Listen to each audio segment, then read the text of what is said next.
Écoutons l'évangile de ce dimanche 8 novembre. Alors le royaume des cieux sera comparable à 10 jeunes filles invitées à des noces qui prirent leurs lampes pour sortir à la rencontre de l'époux. 5 d'entre elles étaient insouciantes et 5 étaient prévoyantes.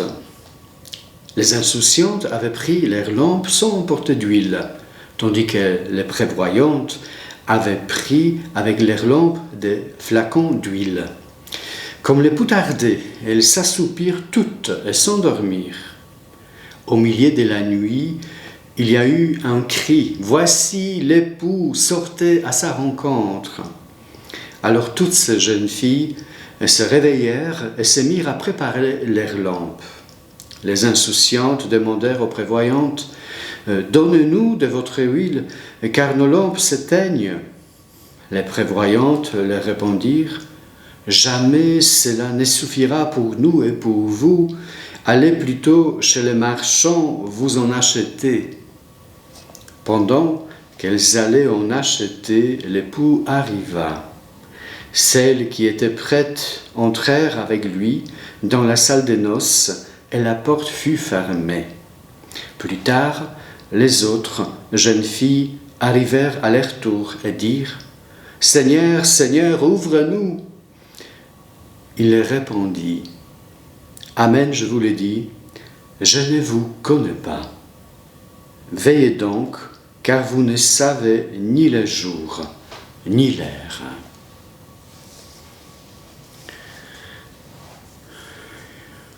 Une autre belle parabole de Jésus, parabole qui nous interpelle, en tout cas Jésus veut nous interpeller, elle peut aussi nous inspirer. Il y a beaucoup d'artistes qui étaient touchés, inspirés par cette parabole. Et cette parabole nous est donnée pour ce dimanche en novembre, où justement l'Église, la liturgie, nous éveille à devenir sensible à ce qui est l'essentiel de notre vie, et aussi prêt à la rencontre définitive avec le Seigneur, les mois que nous prions pour les défunts, pas seulement ce mois-ci, mais particulièrement nous désirons les porter dans notre prière, dans la prière de l'Église. Imaginons bien cette situation, parce que Jésus, évidemment, dans cette parabole, utilise une image bien connue à l'époque, mais pas tellement par nous. Et donc, les noces, les mariages est en vue. Et donc, les princes, les rois, quelqu'un important veut trouver son épouse, l'époux qui cherche la candidate. Et donc, un rendez-vous est fixé, l'époux tarde et les candidates s'endorment. Et ensuite arrive le moment des cortèges des candidates pour que l'époux puisse choisir, puisse connaître les candidates. Et c'est le moment après que les noces commencent. Voilà, c'est cette réalité que Jésus choisit pour nous proposer une parabole. Je rappelle, parabole, ce n'est pas un récit ordonné, raisonné, c'est un récit qui utilise les images, on peut y revenir plusieurs fois pour puiser pour nous. C'est important de voir aussi l'objectif de la parabole qui est bien exprimé au final. Veillez donc, car vous ne savez ni le jour, ni l'heure. Oui, ça sonne à nos oreilles fort, terriblement fort, cette phrase de l'époux. Amen, je vous le dis, je ne vous connais pas. Et nous savons bien que l'époux, dans cette parabole, symbolise évidemment le Seigneur, le Christ. Les jeunes femmes symbolisent les fidèles, les croyants. Et donc cette phrase nous perturbe, Mais justement, je dirais, ça devrait nous perturber. Parce que nous avons le chemin et aussi notre responsabilité à avancer sur ce chemin, faire des étapes. Si on rate les moments de la rencontre et des rencontres, après, ça peut arriver que c'est trop tard, beaucoup trop tard.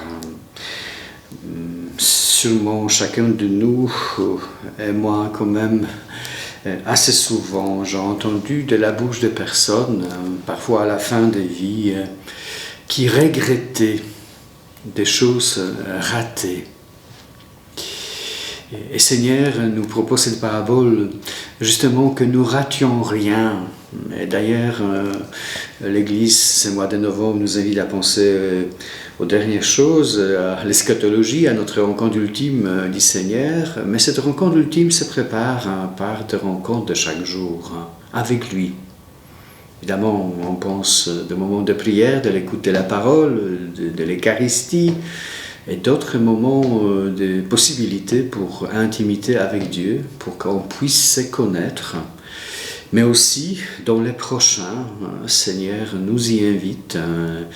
D'ailleurs, bientôt 15 dimanches, le jour qui nous invite à être soucieux de pauvres.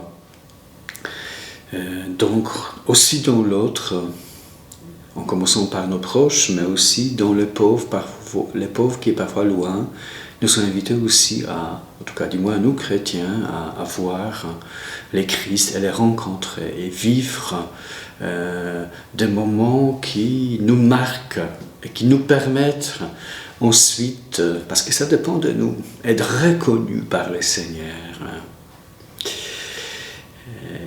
Belle parabole, je vous laisse avec cette parabole. Le dimanche, évidemment, je vais essayer d'aller un peu plus loin dans cette méditation. Je vous souhaite de belles rencontres avec Dieu, avec le Seigneur.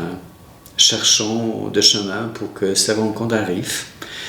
Et n'oublions pas les rencontres avec l'autrui, avec les prochains, en commençant par les plus proches, mais aussi ceux qui sont plus loin, où c'est important de prendre souci de les rejoindre de telle ou telle manière. Très bon dimanche à tous. À l'occasion, je passe quelques infos aussi en vidéo.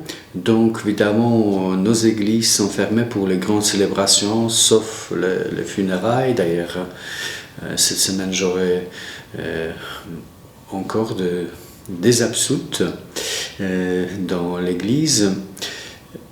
D'autres célébrations, on peut faire uniquement, je dirais, tout seul, les prêtres. On peut les transmettre par l'internet. Vous avez beaucoup de belles messes sur KTO, sur d'autres chaînes, dimanche sur la France D, et aussi sur RTBF, aussi sur notre radio RCF. Mais il y a beaucoup de possibilités de vivre dimanche, même si malheureusement nous ne pouvons pas nous réunir à l'église. Moi je vais célébrer la messe à 10h30 et ça transmise par notre chaîne YouTube. Vous pouvez trouver les données sur notre site paroissial.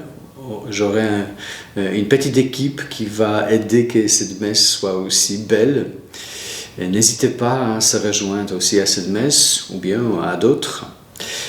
Chaque samedi, je suis à l'église de 10h à midi avec aussi l'adoration. Évidemment, maximum 4 personnes qui peuvent prier individuellement à l'église. D'ailleurs, en semaine, l'église est ouverte aussi de 10h à 17h chaque jour. Vous pouvez venir, allumer une bougie, passer un petit moment devant le Seigneur. On va proposer différentes choses aussi que vous allez voir sur les sites. On continue la Bible, d'autres rencontres, s'il y a du moins une petite volonté pour le faire. Je pense proposer aussi une lecture ensemble des dernières encycliques du pape sur la fraternité et d'autres choses aussi. Vous pouvez aussi, je dirais, m'influencer en exprimant vos besoins. Donc bon dimanche, bonne semaine, bon courage, soyons prudents et à la fois ne ratons pas des choses importantes, essentielles de notre vie. À bientôt.